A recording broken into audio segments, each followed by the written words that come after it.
Okay, so let's get started with this webinar. So hello everyone and welcome again to this webinar. My name is Jorge Contreras and in today's session we'll be exploring how heterogeneous energy yield affects utility scale PV plants, why it becomes critical electrically wise and design wise, and of course how RatedPower's new 3D energy tool that we have recently released can help you visualize, analyze, and predict all these sort of things at early stages. So before starting, let me give like a short introduction of myself. I'm Jorge Contreras.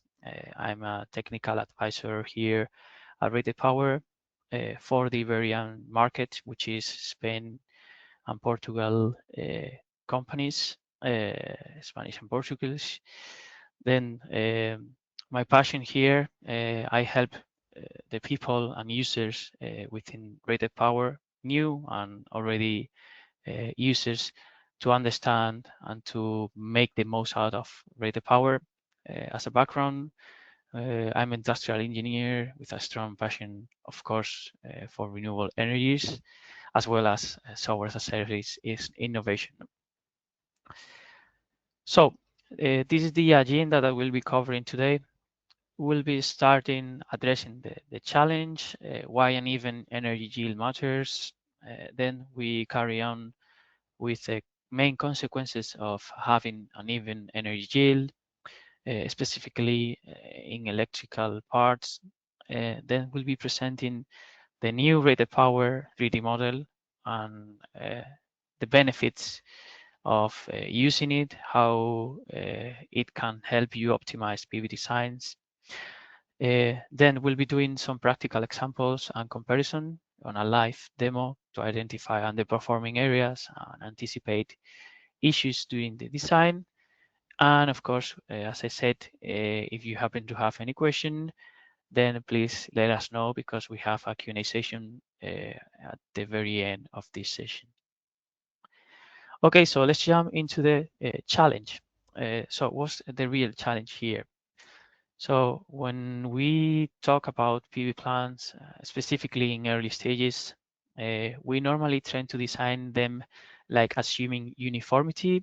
Let's say we would like to have as uniform as possible our layout, but some other external inputs such as terrain, slopes, shading effects, all of them create differences across the field. So although we try to make as uniform as possible our designs, this is not necessarily leading into a uniform yield in our PA plan, specifically at further stages. So that's exactly what heterogeneous yield is, having a non-uniform yield due to the design process at the very beginning, early stages. So if we want to list some of the main causes that create heterogeneity in our real PV plant, we could name, for example, the first one, the terrain and module orientation. We have different locations and even more right now in this current situation that sloped available areas are more common than the flat ones. So we need to deal with some sloped terrains and complex terrains with complex geometries, and this can lead to different pHs, different DCRs, and in the end, different irradiance perceived by the modules, and of course, conditions across the site. Then another main factor is the local and inter-row shading from terrain specifically, or even nearby rows, structures, or equipment across the PV plant. All of them can introduce additional mismatch in our electrical calculation, and in a 2D reality, we cannot consider that. We just simply need to do a setback and separate them. But what if I tell you that we can do this in a 3D model? So we will be covering that in this webinar. Then the third one, modules normally don't age uniformly. they have and they suffer, better said, degradation and efficiency degradation and variation depending where they are located. So we need to take into account this as well. And finally, with the trendy installation of bifacial models, the backside irradiance, it's playing a really good opportunity to have a strong yield, a better yield performance, and to leverage the local albedo. So in the end, we can take this into account as well. So all these factors make that the real world PV plant energy yield is far from the uniform one that we considered at the very beginning. So what are the consequences of uneven energy yield? So if we would need to name three of them, we could name, for example, energy impact, of course, the energy performance of our PV plant, the system risk that we could have, potentially have in our PV plant, and of course, the engineering and cost that we need to face regarding this heterogeneous yield. So when it comes to energy production, for example, we might know that it could vary across the module depending on hot and cold production zones. Into the super simplistic, let's say, for example, you can see this image, and the design admits the paper, let's say, but in 3D the reality is different because of some difference could remain hidden.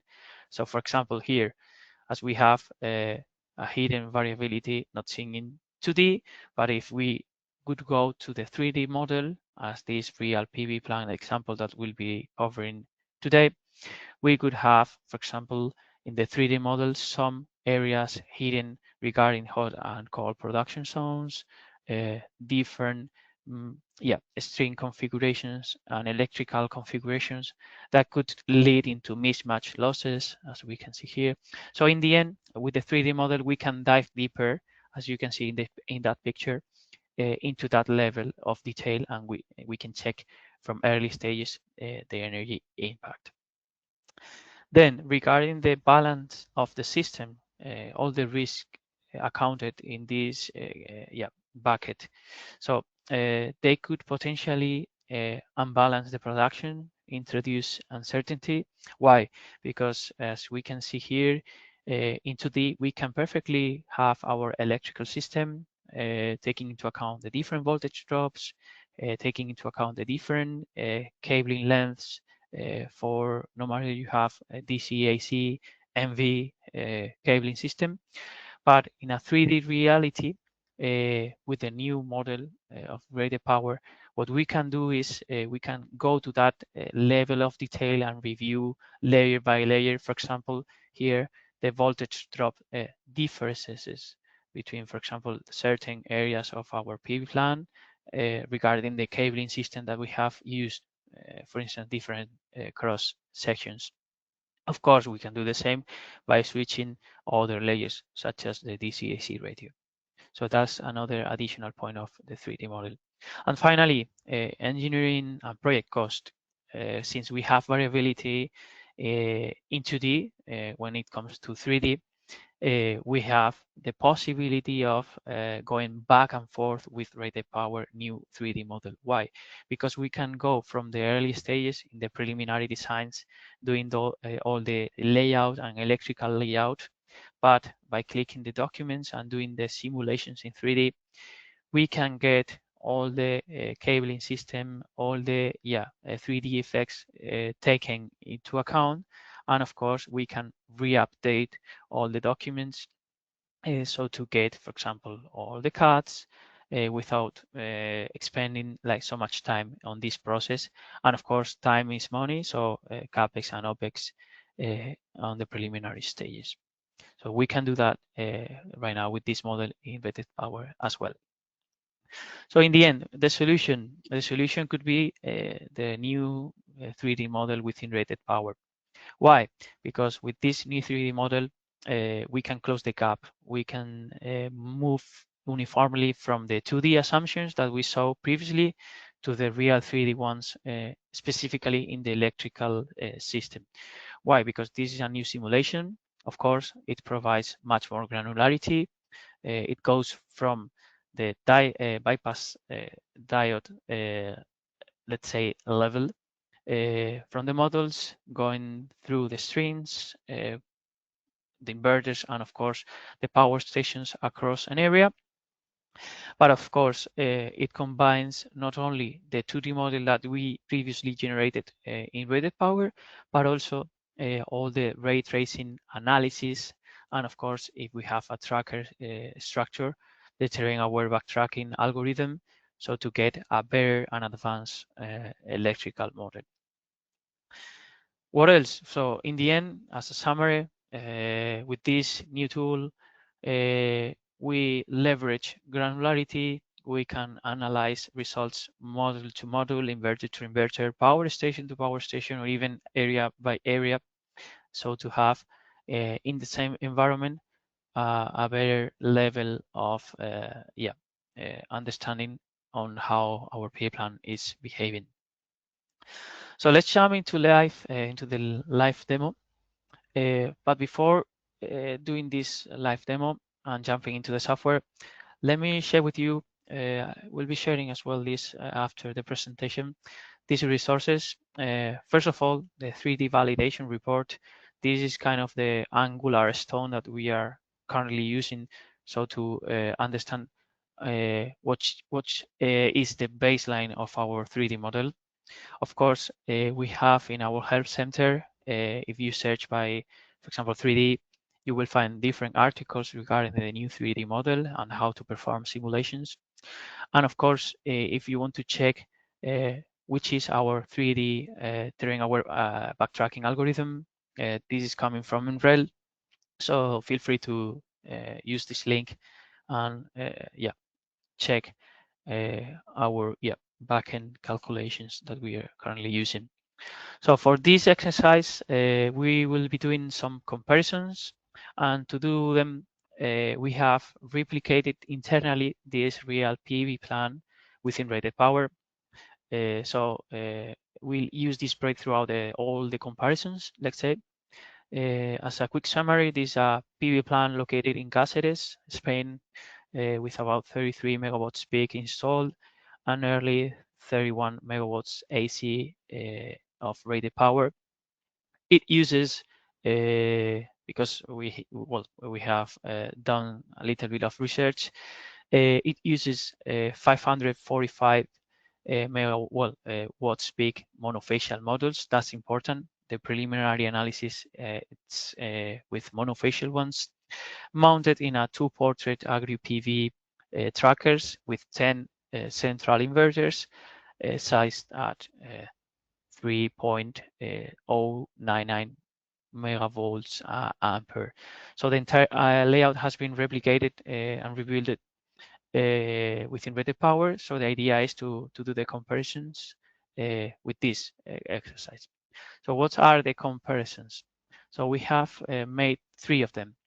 The first of one, it's comparing the standard 2D simulation in regards of yield and of course electrical to the 3D model that we can generate within RatedPower to visualize, for example, how slopes and shading affects on the mismatch on our module level or even the electrical system.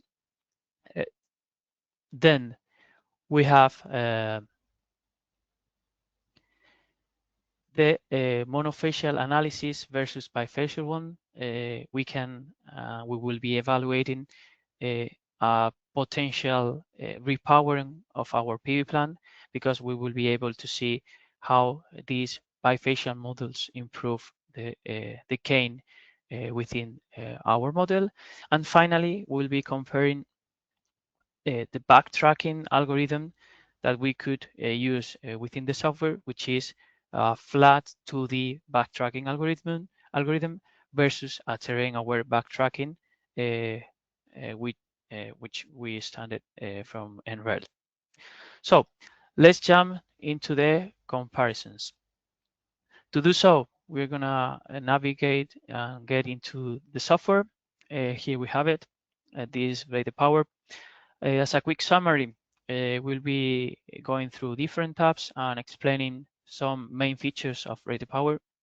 First of all, RatedPower is a cloud-based software. As you can see here, we can do the design and preliminary designs of a PV plant in a couple of minutes, seconds, and in a cloud-based environment.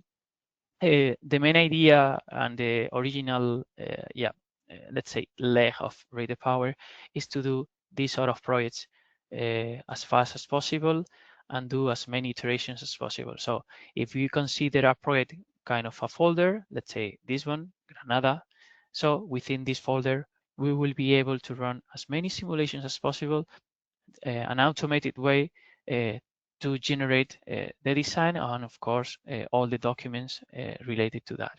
So for instance, if I jump to this project I prepared for the webinar, the 3D webinar project, you will see that within this folder we have different sort of results within cards, different cards, regarding simulations we made throughout this process. So for example, the base use of RatedPower, the original, let's say, core of RatedPower is the parametrical design. So to achieve and to create this real PV plant, what we did is we have this parametrical model. From left to right, we can do any changes regarding location, battery system as well, creating interconnection point, or even topography and layout.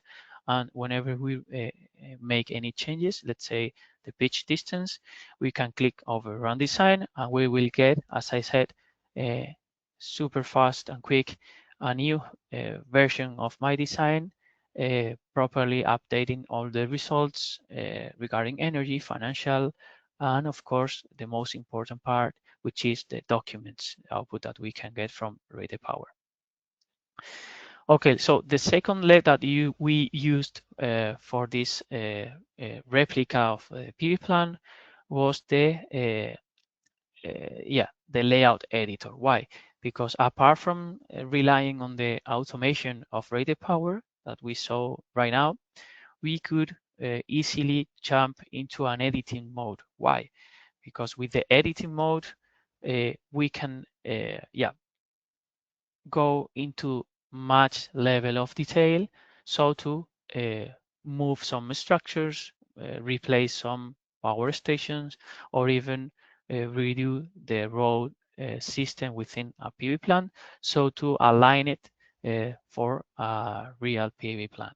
So that's the second, let's say, leg of RatedPower. And now that we are doing this webinar, we'll be doing the third leg, which is the 3D model. So the 3D model enables us to make this thorough analysis regarding the energy yield. So we can dive deeper into that 3D level and take an advantage of the granularity that we can get out of the software. So for instance, here, for this PV plant that we saw and replicated, we will be able to have different layers to check regarding module level, let's say, in a much granular way, about effective irradiance, or even if you want to go electrically wise for the modules to get activation bypass diodes and see where those diodes had been activated. Then, of course, we can increase the detail of this model by going upstream and, for example, checking the string behavior regarding the outputs, as well as if we keep increasing the levels, we could go to table level, let's say, to check the plane of array irradiance across the PV plant. So we can check that within this model. And the most important part is that this granularity is accessible. We can check, for example, if we click over one specific element in this model, we can check what's the specific code. So to navigate through the documents, afterwards we will see them. And of course, we will be able to check the different energy parameters, such as the irradiance at the front and back phase, the backtracking algorithm, inverter level, or even power station level, as I said. Okay, so jumping back again to our slides, our exercise is this baseline comparison 2D versus 3D. So the main idea here that we are going to do is we're going to take two simulations. Let's say these ones, the 190 and 189, and compare them together. The 189 is a 2D simulation, and the 190 is a 3D one. So let me open this and duplicate it, so to have it in different independent tabs. So if we start with the 2D, what we can do is, as I said, check all the documents and see how the plan is performing. So for instance, here, this design 189, we could easily navigate through the interface and check, for instance, what is the energy yield throughout the entire year, what are the losses accounted by the 2D model, and of course, we can come up with our takeaways here. So with the 3D model, we can do exactly the same. We can come here and check the results, and of course the system losses, so to compare them. So if we compare both design, we can easily check that, for example, the 2D design, we are getting much more energy throughout the year compared to the 3D design. And why is it happening? So if we consider that this is a simplistic analysis and this is the real plant replicated, we can easily check that we are having some effects due to terrain. In this case, we have some slopes, and those slopes are decreasing the energy. So this energy decrease has to do with this, with the terrain effects. Of course, the PR, as you can check here, this PR number and the other PR number, as well as the specific production, they don't really change that much. But yeah, by comparing all the energy yield, we can tell that the software with the 3D model, it's being much more precise regarding the energy yield. However, this is a 3D model replicating a PV plant with non-bifacial modules, which is, for example, if I jump from these layers, for instance, the back radiant exposure, we can confirm that this PV plant is not using bifacial models, because we are not getting any gain, any bifacial gain. So in the end, if we jump back to the slides, we will be able to see that although we have different yield across 2D and 3D, and of course this yield has to do with the terrain, both models cannot be compared. Why? Simply because we don't have the same losses in the 2D versus the 3D model. So we cannot compare in a fair scenario both models by simply checking the losses. What we can do is we can use this model specifically to check, for instance, as I said, what has been our improvement or even low light of our cabling calculations. So for example, right now we are seeing the back radiant exposure, but what if I would like to check the electrical results in the front face of my PV model? If I enable this chart, I can potentially see, for example, those shaded areas, and therefore lower performance areas in terms of electrical behavior. So for instance, here we can check at module level which one are behaving worse, which one are behaving better compared to the others. So for example, here we can check this one is slightly better compared to this one, which is slightly shaded. So the same with the electrical. If we go, for example, to the strings, we could check that the voltage drop has to do in certain areas with the cabling system. So this view, let's say, we can use it. So for instance, to check how the calculation regarding cable has been. In this regard, we'll be using the documents and for example here the Excel spreadsheet. And if we open the Excel, you will see that the system already has decided a cross-section of cabling. However, this cross-section could be better or even could be worse depending on the real 3D behavior of our PA plan. So let's check it out. Okay, so this is the Excel file.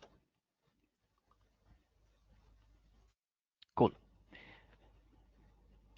So in this Excel file, as I said, this providing the granularity on the results and with the hourly aggregates of our PA plan production, the table level, module level, and specifically our intention is to check the cable selection.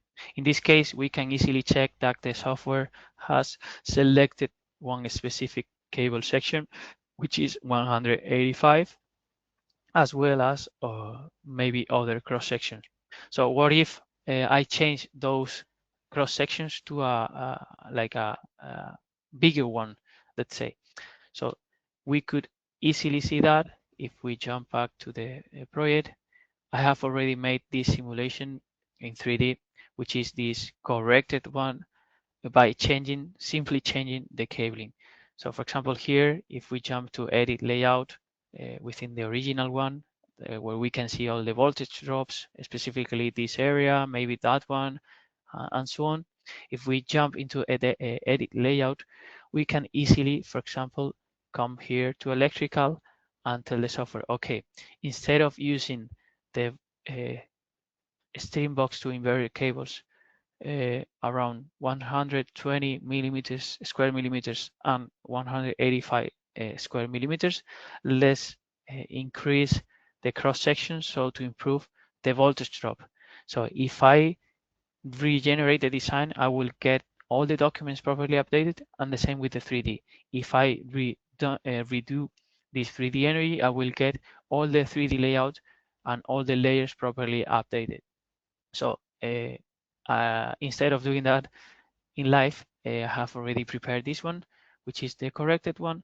So if I open this one, we will clearly see that electrically wise, we will get by adding a higher cross section, the irradiance remains the same. However, the voltage drop changes a little bit because of having changed the cross section.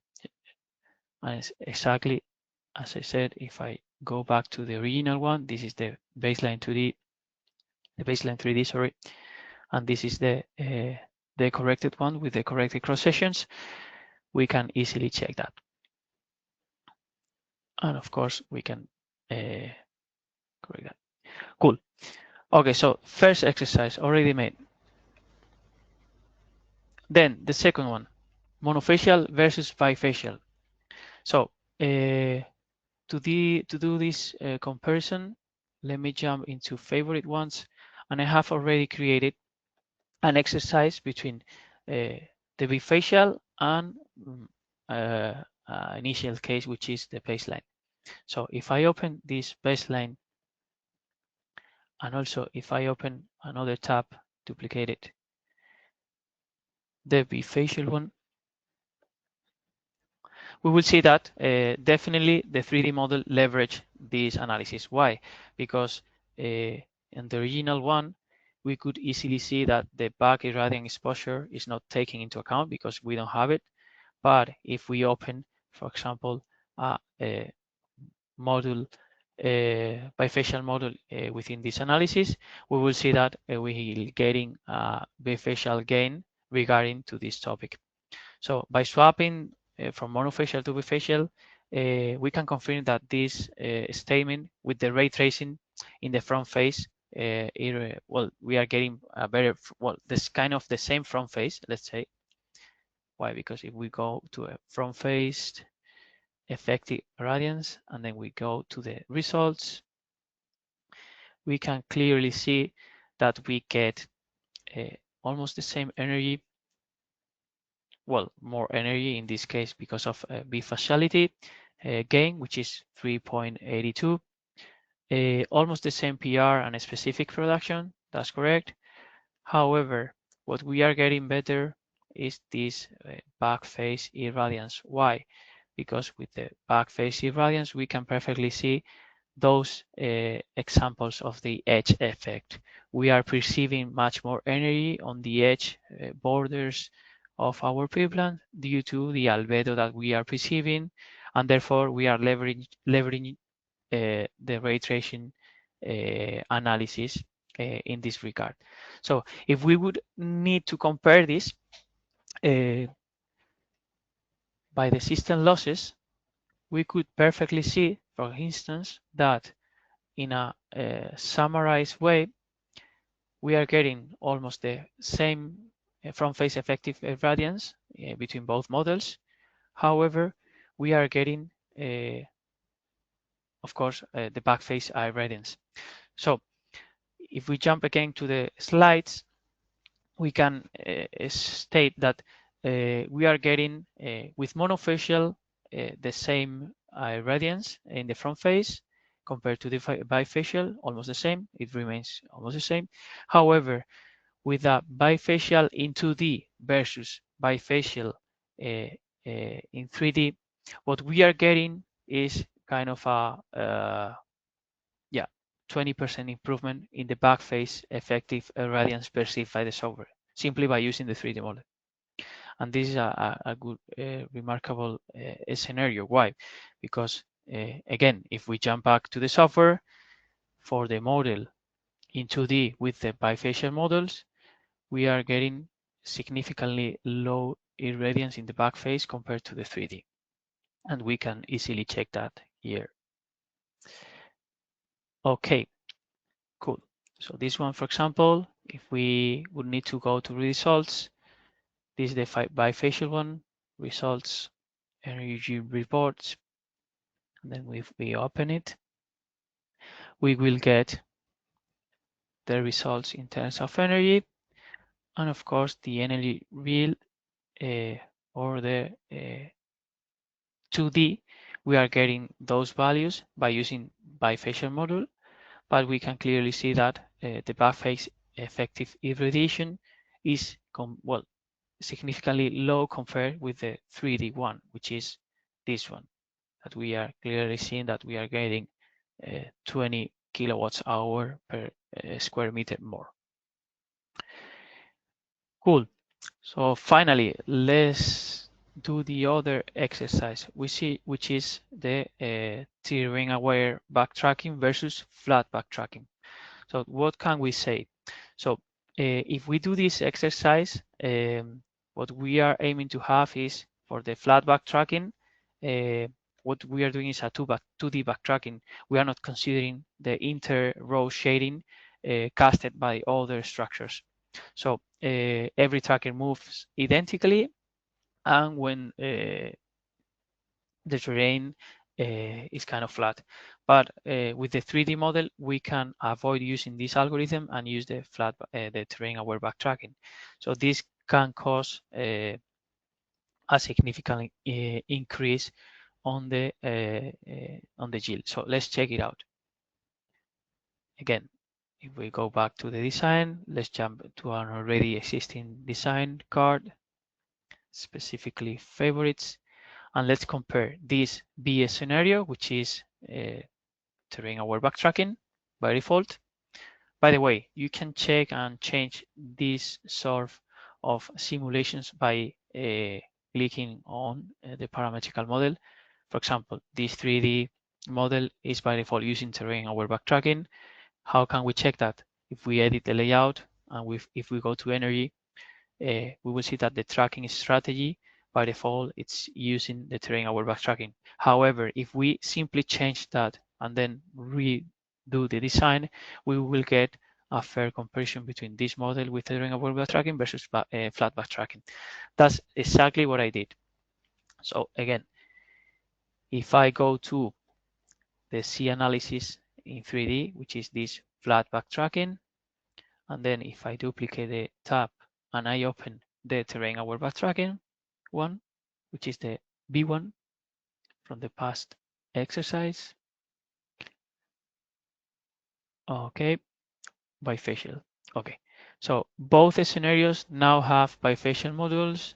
One of those is using a 2D backtracking, specifically this one, and the other is using a terrain-aware backtracking.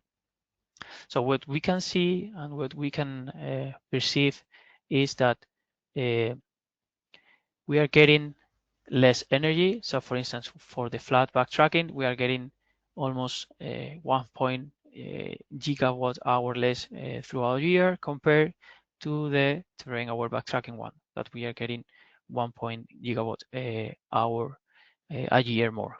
Then the performance radio and the specific production, those remains almost similar, let's say, and the same with the bifacial gain.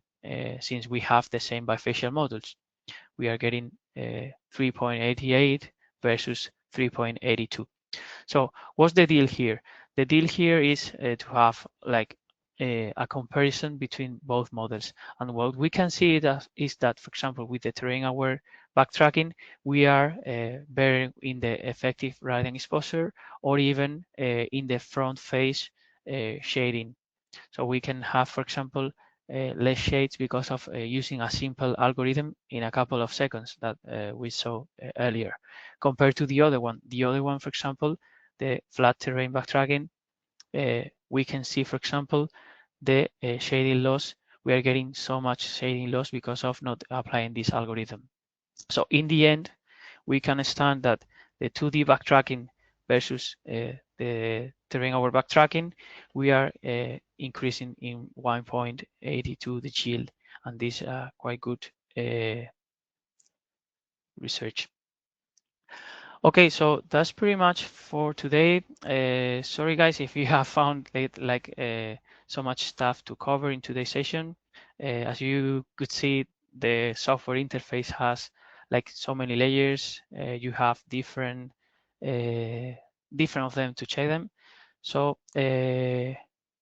let's cover the questions. So we are all ears. So please feel free to drop any question and we'll be answering them.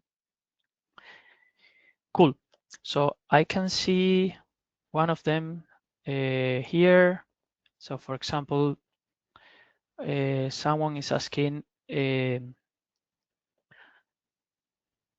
I export this 3D scene into other software for a presenting view?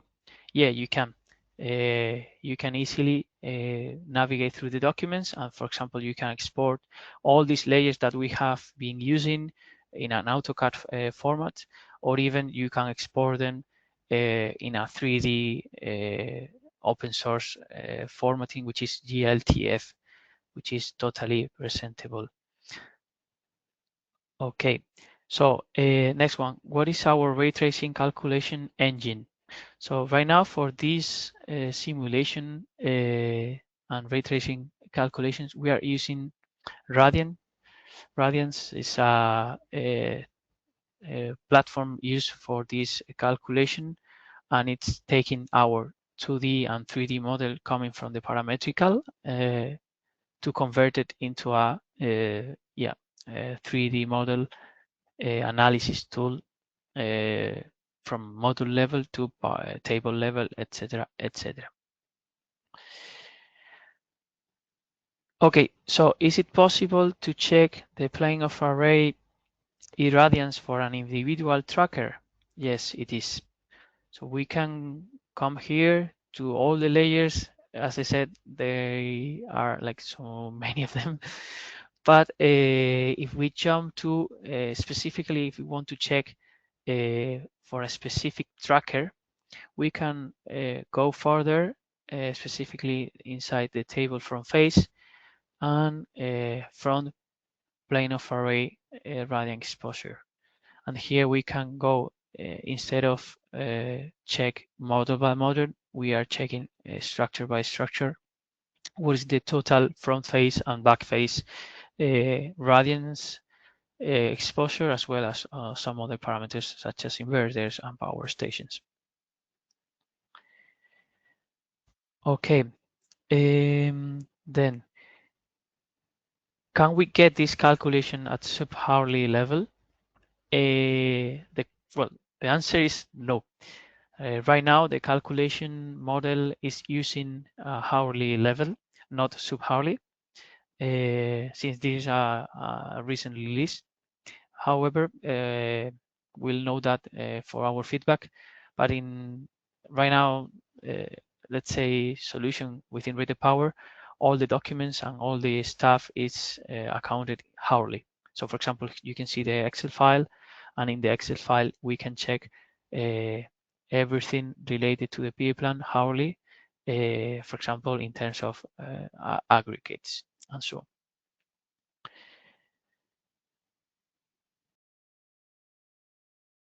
Cool. What does the backface irradiance take into account for the calculation? So the backface irradiance, since we use a bifacial model, it's taking into account the following. If we jump into the, let's say, 3D map, the parametrical model that we generate in the traditional RatedPower, you will see that we have the 3D scene with all the trackers, all the piles within a tracker, and the torque tubes. So the back face irradiance calculation is taking into account those structures, the plane of array table, the torque tube, and all the piles. And all of them mixed yield into this model, considering the back face.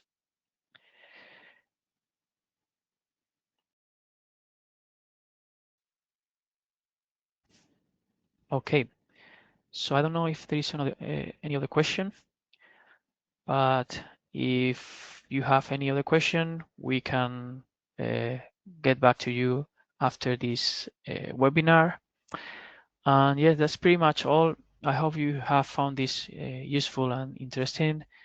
We are planning to have many more webinars regarding to this new release, so stay tuned. And thank you very much for joining. Have a wonderful end of the week.